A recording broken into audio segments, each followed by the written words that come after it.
Should you be on Instagram if you're a dental practice? Should you be focusing on followers versus other metrics like likes, shares, saves, etc.? And should you be doing Instagram internally within your own dental clinic, or should you be outsourcing it to someone like a dental marketing consultant or dental marketing company? All those are questions that we are answering today with guest speaker Allison Lacoursiere.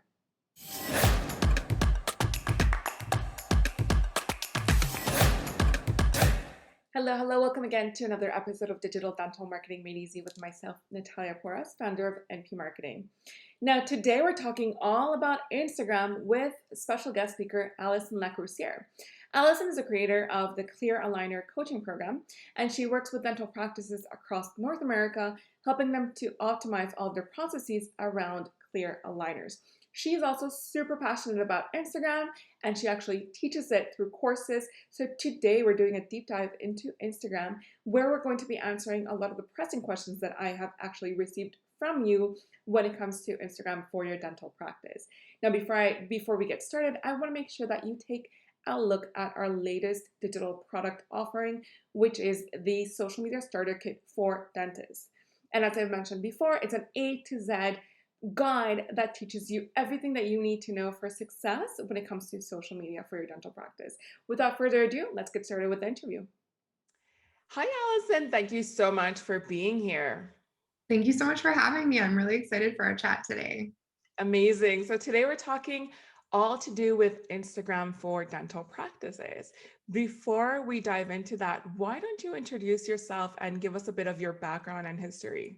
Absolutely. So I grew up in the dental industry. I started out in Canada, in Southern Alberta, as a dental assistant and moved into an orthodontic assistant, worked in an ortho practice, and then got a job in Bermuda and moved there when I was 19 to take this position.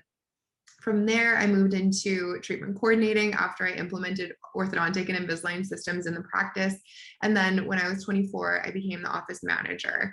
And that's really when my marketing kind of zone of genius became prevalent, because I started doing the marketing for our practice. And I was one of the first practices, I think we were the first practice to have an Instagram page in the country of Bermuda. So we kind of created our path and built an Instagram page, and I got a lot of experience marketing specifically clear aligners on Instagram, and then moved into practice coaching a few years later and really leveraged the platform to build my own business. And now I own a company called Clear Coaching, where we do practice consulting and coaching for general dental practices. We do clear aligner coaching specifically.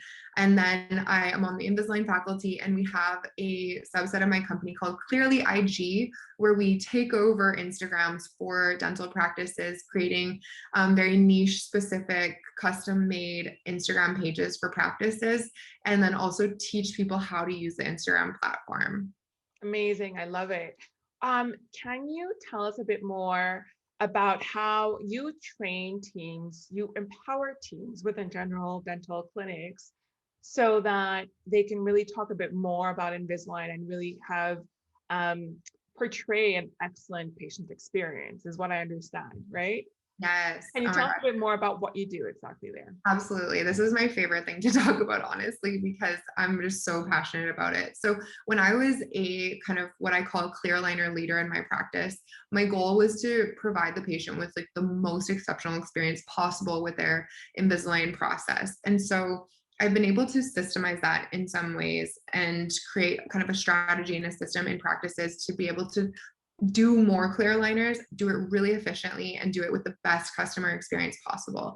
And so when I go into teams, my goal is to empower them. And teams feel empowered when, one, they have buy-in. They know why we're doing this. They understand how they can change patients' lives with improving their malocclusion, improving their self-confidence, improving their ability to smile and be happy with their smile. And then two, have the tools and resources and the knowledge to answer the questions and feel really comfortable and confident in explaining the clear aligner process to patients and knowing every step of the way. So I empower them with their why, and then I help them have the tools so that they feel confident being an Invisalign or clear aligner provider.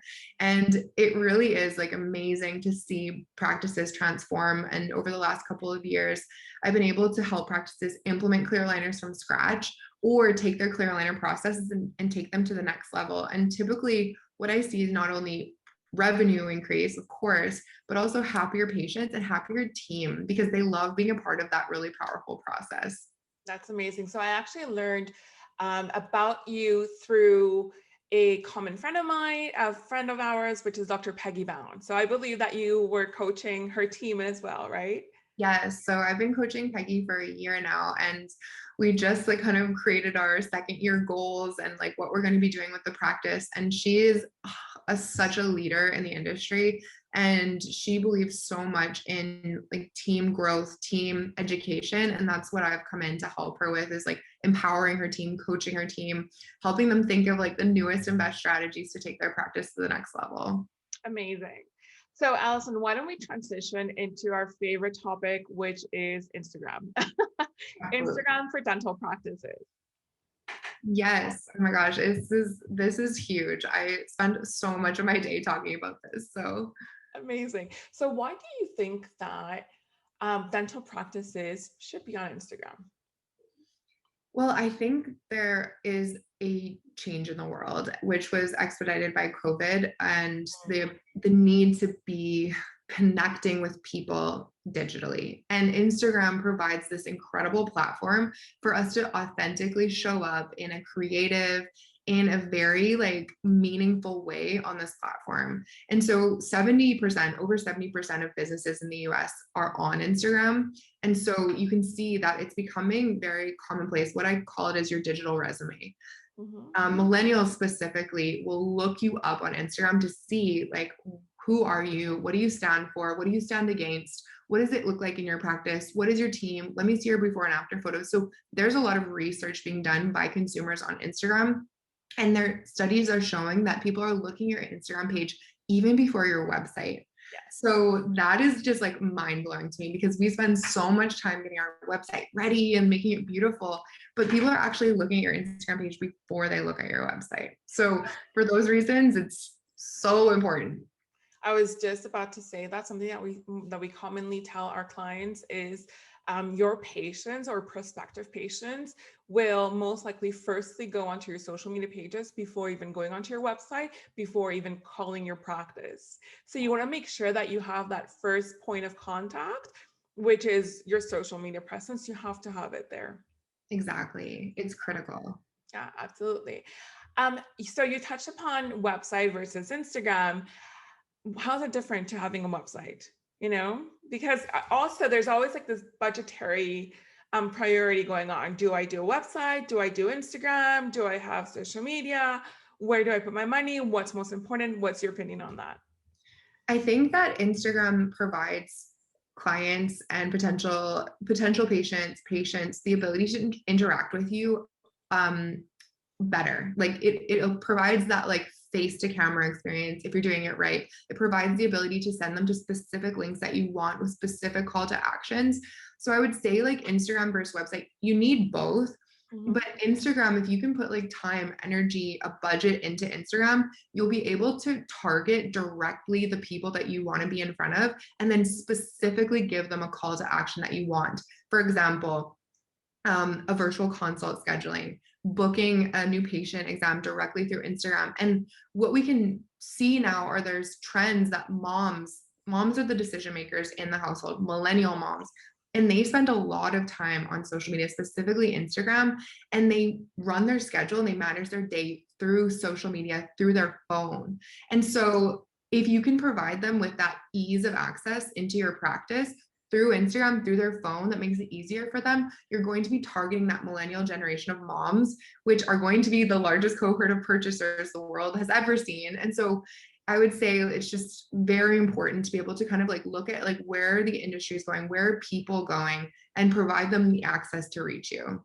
Oh, that's so good. it's something that we also touch upon quite a bit, that this whole segment of moms is so important.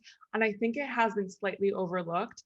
And what we have seen on our end is that research suggests that moms are the main decision maker when it comes to healthcare decisions within a household. They're the ones that are booking appointments, medical, dental appointments for their kids, their Mhm. spouses, themselves, and now they have a huge influence over their own parents, which tend to be within the baby boomer generation. So that's amazing what you just said. That's exactly it. That's one of the main reasons why any dental practice should be not only on Instagram, but on social media. But we see a huge tendency of moms going on Instagram from their phone, as you just said. Yeah, Yeah, exactly. absolutely. So what would you say to a dentist in terms of best practices? And maybe we could get a bit more even detailed in there. Like um let's start off with content. What kind of content should they be posting on Instagram specifically? I love this question because it's so important right now, especially the world has transitioned and what people want is authenticity. Mhm. And so we want to be posting authentic, educational, valuable, helpful content that also shows people what's possible for them. You want people to look at your page and think, wow, this practice seems very warm, welcoming, and fun, happy, professional. And I didn't know that was possible for me. So the before and after photos, happy patients, happy team. And there was kind of a shift with social media where it was more like curated stock images that like it was like a beautiful page, but not very interactive. That is completely changed. And Yes. so stock images actually hurt your page now. And the content that's really really valuable is the organic. It's the content that allows your client or potential patient to really get to know you and your practice and your values. So I would say the more authentic that you can be, the better. Oh, that's so good, Allison. I'm so happy you brought this up. I couldn't agree more with you. There has been a huge shift from that perfectly styled and curated feed that we were looking at maybe like even 3 years ago, more or less. A lot of stock photography, a lot of graphic design being used, and now it's all about an introduction of reels, for example, where you can show your authentic self. And maybe we'll talk about reels a bit more for dental practices in just a second. But I can agree more with you that there's been a huge shift, and it's all about social proof, which we could talk about a bit more, and being super authentic and stop trying to have like this perfectly styled, curated feed. It's no longer that. Exactly. It's really So like about trust now. yes, absolutely. So okay, so we touched upon maybe like content. You really want it to be very authentic. Um, in terms of like formats of content, what would you recommend for dental practice? Video, video, video. I would say, I mean, video is the highest like consumed content that's on the internet, and it continues to get more and more each year with like the rollout of TikTok, of Reels. So I would say like face to camera, which is something that like I'm always like helping my doctors get confident to show their face on camera, especially with COVID when their faces are behind masks 99% of the time. Now it's like, how do we connect with those patients? So Mhm. face to camera, video, Reels, slide throughs. So for anybody that doesn't know what a slide through is, it's the multiple images, um, educational content, and really like any content that can show who your practice is, what you guys do for your patients. Right. So can you give us some examples? Like 2, 3 examples? Of like specifically what kind of content. Yes. Like content So categories, let's call it that. okay, perfect. So content categories, I would say like what I typically recommend my clients is to think of like 5 topics that really encompass like who they are, what makes them different, and to rotate through those topics consistently so that you have like a clear image of like who Mhm. this practice is, what they do. So I would say like meet the team content, show who your team is, what makes them special, what makes them important, the education that you're giving them so that clients and potential clients can see like, oh wow, they take really good care of their team. It's a happy team. Before and after photos, patient or client testimonials where they're actually speaking about what their service was like in the practice, or like even their smile reveal photos are really, we have been posting some like organic smile reveal photos on some of our clients' pages, and they're getting thousands of views because everyone loves to see a transformation. Yes. And I guess the other content that I would try to stay away from, and this is something that I have to like be coaching my doctors on all the time, is like remembering that you're not posting to other doctors. Yes. So sometimes I get clients be like, post this implant video. I'm like, no, nobody wants to see this bloody like mess. Show the beautiful before and after photos with the patient's face, not just the teeth either. Yeah, yeah, it's such a good point. I always talk about this as well. Your target audience, especially for general dentists, your target audience, you're not at a dental conference here. You're not putting together a presentation of cases. You're showing really that life transformation, that quality of life transformation. And so the cheek expanded photos will not do it. You know, people want to see that relaxed smile, that beautiful natural smile picture before and after. That's Exactly. what's really going to do it for patients, for new patients. Exactly. And I think it's hard for practices to take their dental hat off sometimes. And like, I can admit, like, I've been there before. I'm like, this is interesting. But then I'm like, no, actually, most people do not want to see anything that is like squeamish or like anything kind of like gross. Yeah, exactly. Or bloody. Don't put any of that on your page. I agree. Allison, do you work with any specialists or it's mostly general dentists? Yes, we've been working with a lot of airway doctors. So Lauren Gates and Ben Moralia, like they do an amazing job with their airway residency programs. And so we work with them and their doctors a lot to help like educate the audience on what airway is. And so from a consumer perspective, helping like make sure that they know like the specific key indicators to look for in their own children and educating the audience on the importance of airway. We've been doing a lot of practices with airway. Okay. I want to get back to sort of like best practices for Instagram. I really want to get down into the details. So we talked about content categories. How about frequency? What do you recommend in terms of frequency of I would posting? say quality over quantity. So, this is like one of the things, I'm sure you hear this a lot too, is like we're so busy. And it's understandable if you're posting, like if you're doing your own posting in practice, it's hard because Instagram really can be a full-time job if you're doing it well. Like it's a lot of work. And so I would say if you can consistently do 2 posts a week, do that until you can work up to doing more. Ideally, it would be 7 times a week. Like if you can be posting high quality content every day that's engaging your audience, that would be amazing.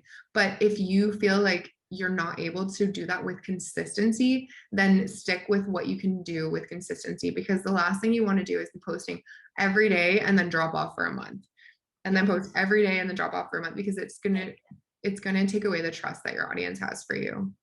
Okay, so I have 2 questions for you, and it's in regards to videos, live videos and real videos. So why don't we go into that?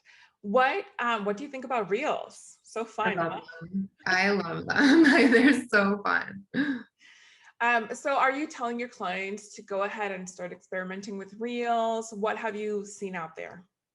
Yes, I tell them to like, because there is a learning curve with reels, and it is like a time commitment. So what I've been saying to them is like, try to do at least 1 reel a week, because especially when Instagram first put them out, like they favor any new feature that they put on their platform. So the sooner they could get onto the reels and get them moving, the better. So I recommend that a practice brings their social media strategy into their workflows so that they can take this content in real time in the practice and have more organic content, and then start trying to do at least 1 reel a week, because it is something that does take a little bit more time, but the results of them are very, very good. Do you give your clients sort of like a framework to work around for reels? Or how do you go about that? What do you recommend? Yeah, so we'll have like a brainstorming session. I'll say like, what are some of the frequent questions that your clients ask you? Let's talk about like questions that we can answer with reels, or the things that you really want your audience to know about you. Let's create a reel around this. We'll have a brainstorming session, Okay. and then I will pull up some examples of like fairly easy, simple reels to build. And then we'll look at those together and like kind of strategize and plan them. And then I just get them to look at reels and see the ones that they like, and then try to get creative with how they could answer some of the questions or educate their audience using what's been done with popular and trending reels that are already out there. Okay, so pretty cool. Then we have live videos, right? So live videos, we're also doing really well on Instagram and Facebook. Are you having your clients do live videos? My suggestion is that they do one live video a week as well. So it would be like a question and answer, or they would show like a behind the scenes in their clinic, and try to get live once a week. Okay, and then they would just post it onto IGTV, and so it remains there, right? Okay, amazing. So next question I have for you is, what do you think about doing social media? And I always say social media, but we're really referring to Instagram right now. Instagram internally versus outsourcing it to a dental marketing company or consultant. Love this question. I would say it's tough. Honestly, it is. I've been a treatment coordinator, I've been a dental assistant, I've been an office manager, and the time required to do Instagram really well, it takes time. And so it's tough to do a really good job in practice. But there's also a lot of marketing companies that haven't really shifted their mindset in terms of what the platform needs now to be successful. Right. And so I would say the ideal is to have a combination of both. Have a marketing company be able to have your posts ready, have them designed, have them very organized with a strategy very, very clear, posting for you. But then also internally, you can do your stories, you can build your reels, and you can collect all of the content, because a marketing company can't do it without you. That's the reality of it. Like I we need agree you 100%. guys. We need the videos. We need that authenticity. And if a marketing company tells you that they can do it without you with stock images, they're lying. They can't.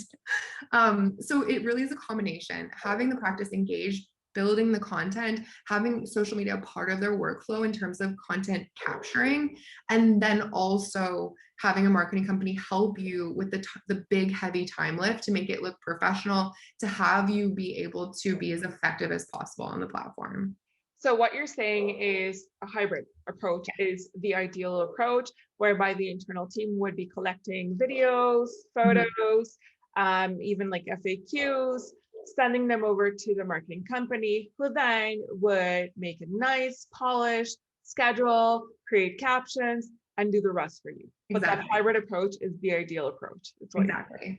I agree, 100%. You always need a bit of both, I think.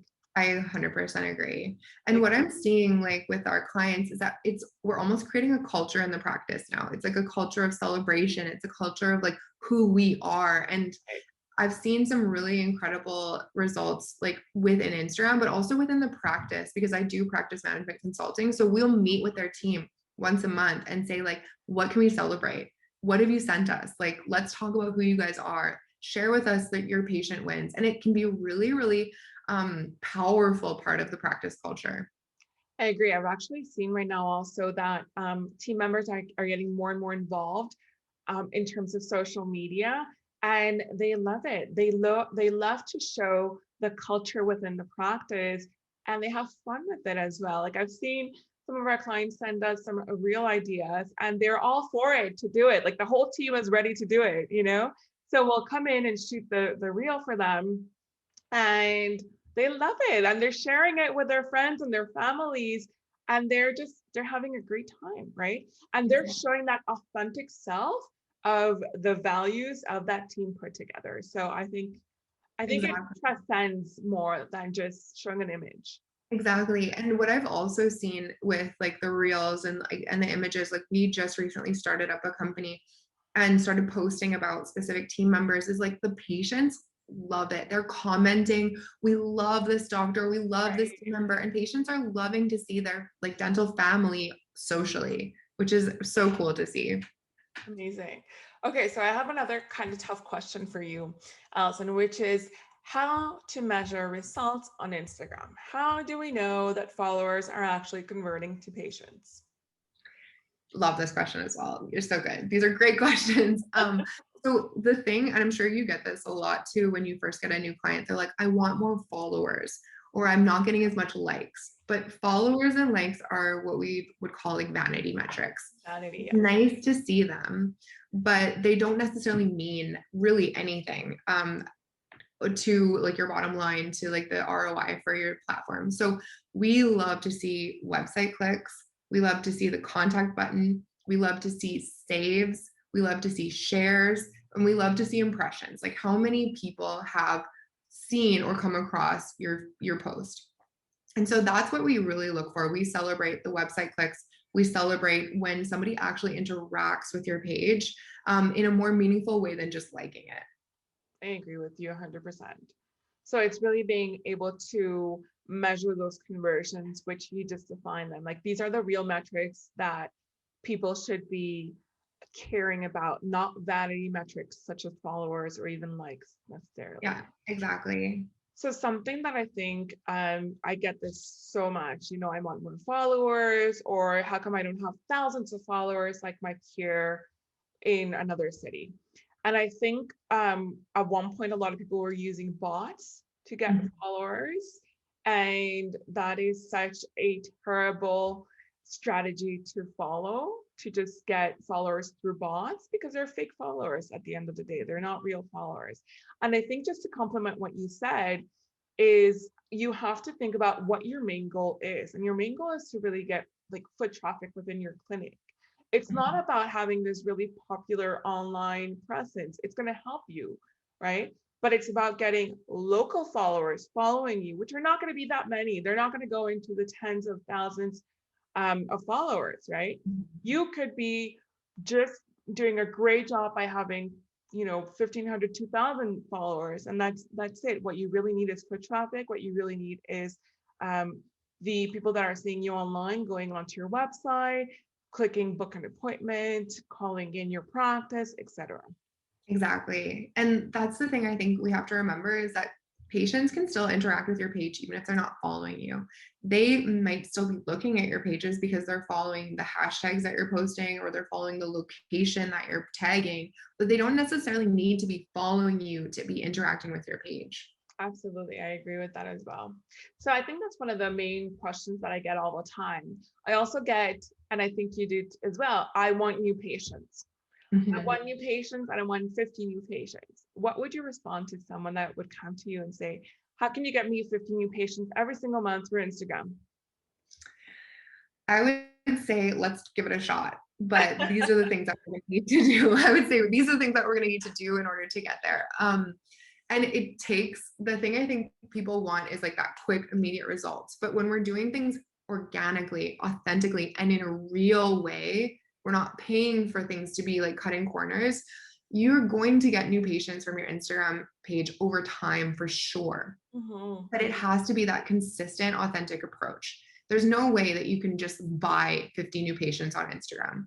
You can purchase the ability to be seen by more people. You can purchase the ability to be seen very well by more people, but you can't purchase more people through social media. And I think everyone's looking for like that quick, like ability to get new patients.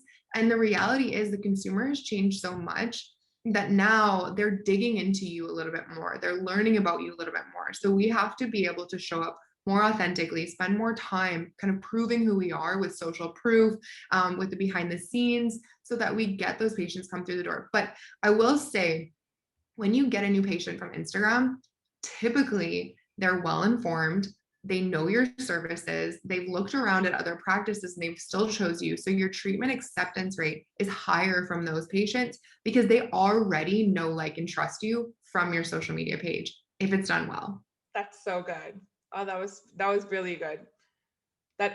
So tell me a bit more about like the increased treatment acceptance, case acceptance. Yeah. So like when you can post a video of like an Invisalign before and after experience, or you can post a video of you educating on something that you do in your practice, like bonding or whitening, patients come in and they're like, I want that. Right. Whereas before, like if it was on your website as like an informational like page, people don't necessarily read about that and look at it. But because Instagram is so visual, they can actually see like what you had said before, like the improved in life experience, like the ability to see like a better life through Right. Instagram because somebody's gotten a new smile. And so what I typically find is patients will come in and they're like, I saw on Instagram that you have this service. Can I have that? Mhm. Which is exactly what we want in a dental practice for our patients to be asking for these things. The other Absolutely. thing I love to do for pediatric pages or for pages that are like oral surgery is talk about like the myths of Right. dentistry. And Yes. patients can see like, oh, this is what needs to be done to prepare my child for an appointment, or this is what needs to be done to prepare myself for this appointment. And we can start to like myth bust the fear of dentistry on the platform. Absolutely. So I want to go back to something that I think is really important, and it's this concept of I always want to get new patients, and sometimes dentists forget about their current patients, right? And how you should be retaining your current patients, and you could do that through social media. You could also, I mean, there's a big chunk, there's a big percentage of current patients that have not accepted treatment right now. So they might not have accepted Invisalign or dental implant or whatever else you have already presented to them because they didn't feel quite comfortable. They didn't have all that information. And now through social media, you could actually get those current patients that have not accepted treatment to go on and accept a treatment that they hadn't for in quite some years. So I think that's something that dentists might actually not think about as much. It's not as obvious as to why you would be using social media, but apart from just not just attracting new patients, you're also trying to retain your current patients and have them also increase case acceptance. Exactly, exactly. And like increase their engagement with your practice.